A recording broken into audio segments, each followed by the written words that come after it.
اور اللہ کا ضابطہ ہے کہ گناہ گاروں کو اللہ تعالیٰ کی طرف سے عذاب آتا ہے اور اللہ تعالیٰ ان کو آسمانی عذاب سے ختم کر دیں گے. پتھر برسائیں گے، فرشتے کی چیخ آئے گی، ہوا کا عذاب آئے گا، پانی کا عذاب آئے گا، سب تہس نہس ہو کے ختم ہو جائیں گے.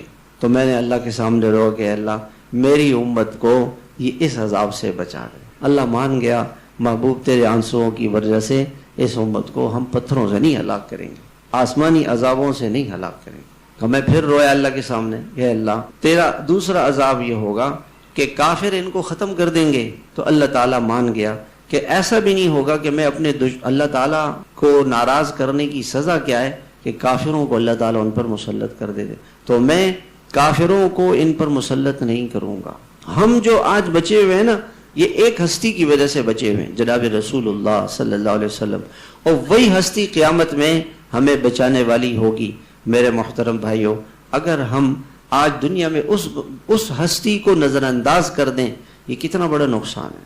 وہی تو ہمیں بچانے والے ہیں، اور کون ہے بچانے والا؟ تو نیت کریں میرے بھائیوں، چند نیتیں کریں. پہلی نیت تو یہ کریں کہ بھئی ہم آج کی رات میں گناہوں سے توبہ کریں، اللہ سے دل سے معافی مانگے.